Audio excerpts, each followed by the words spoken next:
It's Bullseye. I'm Jesse Thorn. Now it's time for a semi-regular segment we do here on the show. It's called The Craziest Day of My Entire Career. Mimi Pond is, for real, one of the most talented people that we have had on the show. She is a cartoonist or a comics artist. Her work has appeared in the National Lampoon, in the New York Times, in the Los Angeles Times. She had a regular comic in 17 magazine for a while. She's also a TV writer. She wrote for Pee-wee's Playhouse and Designing Women, among others, and she also wrote one of the most iconic episodes of The Simpsons ever. Hey, Santa, what's shaking, man? What's your name, partner? Little partner? Well, I'm Bart Simpson. Who the hell are you? I'm Jolly Old Saint Nick. Oh, yeah? We'll just see about that. So, Homer. I want a word with you in Santa's workshop, little boy. Cover for me, Alfie. Don't kill me, Dad. I didn't know it was you. Nobody knows. It's a secret.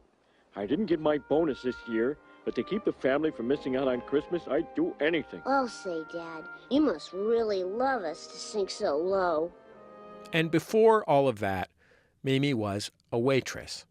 She worked at a handful of diners in the 70s, and as I'm sure anyone who has ever worked in the food service industry will tell you, those jobs are tough. Fortunately for Mimi, it turned into good material. She's written 2 great graphic novels based on her time as a server. The first was Over Easy in 2014. The most recent is The Customer is Always Wrong. It's about a young aspiring artist named Madge. Madge works in a diner in Oakland in the late 70s, just like Mimi did. We asked her to tell us about the craziest day of her entire career, and Mimi got back to us real quick. She knew. I mean, being a server can be kind of a nightmare. The bad moments stick out. Anyway, here's Mimi. Hi, I'm Mimi Pond, and this is the craziest day of my career.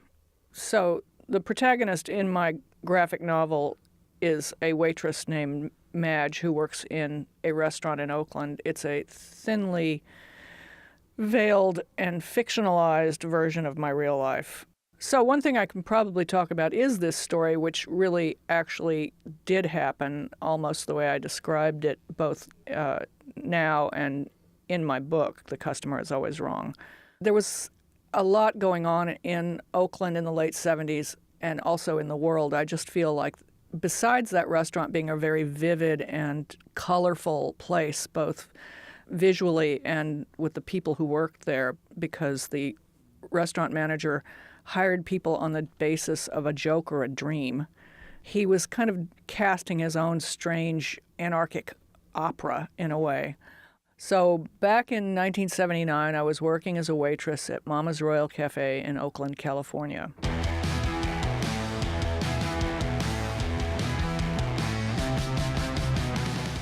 The restaurant specialized in breakfast and lunch. It was only open usually from about 8 to 3 o'clock every day, but the owner had this idea that he would expand the menu and open for dinner, and started serving, fancy stuff for back then in the late 70s, like chicken piccata and things with exotic ingredients like tarragon. Who knew? It was a bold new world. And it was usually fun to work dinners, but there was one evening when it wasn't.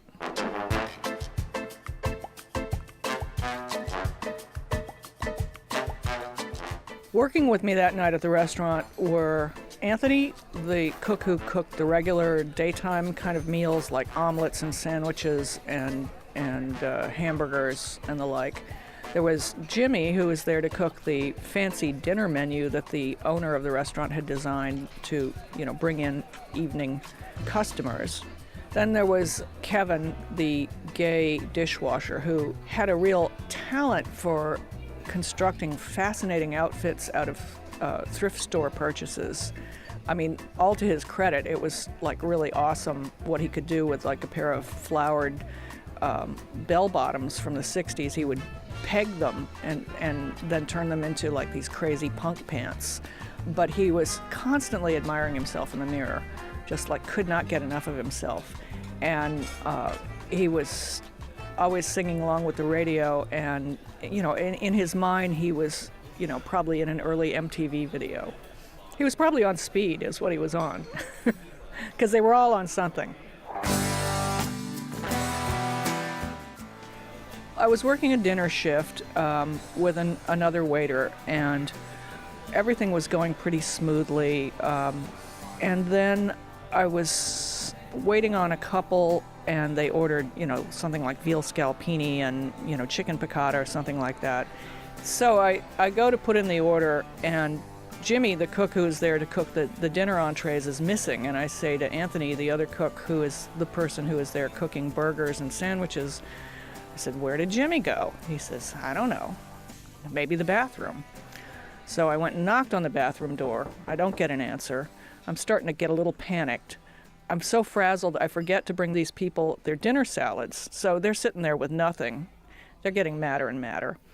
In the meantime, I remember that I'm supposed to get salads, and I look, and all the salad plates are gone. And I say to the dishwasher, "I need some more salad plates."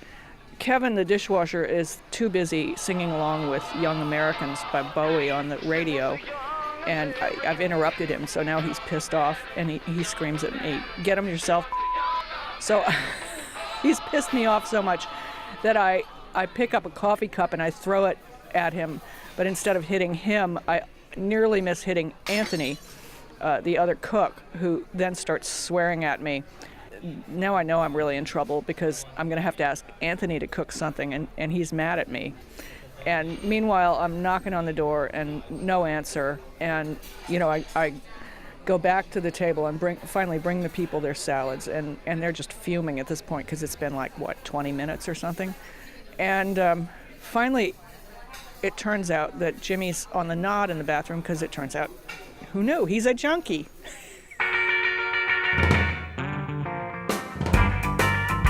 So Jimmy's AWOL. No one's getting any dinner entrees tonight.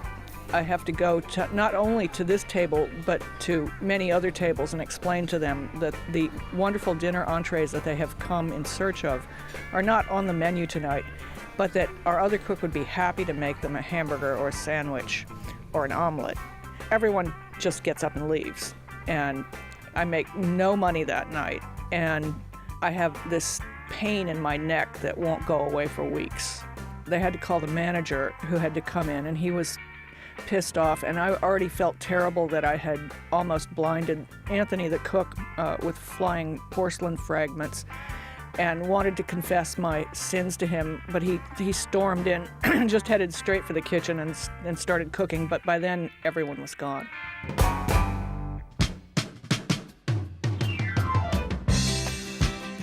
You might think, after hearing everything that happened that evening, that somebody would have wound up getting fired. But of course, that was not the case in this restaurant, where our beloved manager's credo was "the customer is always wrong." It was fun and exciting because the manager who we all worked under made it that way.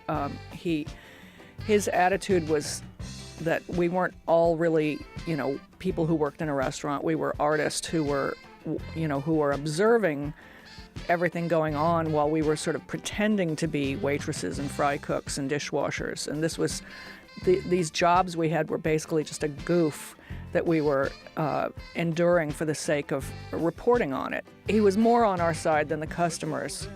It didn't mean that we didn't give good service. It just meant that they had your back. He particularly had your back and would stand up to obnoxious customers. But that evening, it was more about the obnoxious employees than the customers. It was no surprise that shortly after that, they decided not to serve dinners anymore. And that one dance song that can make me break down and cry. Oh! Mimi Pond had the craziest day of her entire career. Her latest book is called The Customer is Always Wrong. It's out now through the great comic book publisher Drawn and Quarterly. It is really fun, really compelling. You can order it on the Drawn and Quarterly website or wherever you buy books. And I really can't recommend Mimi's books enough. They're hilarious and touching and beautiful and great. I really love them.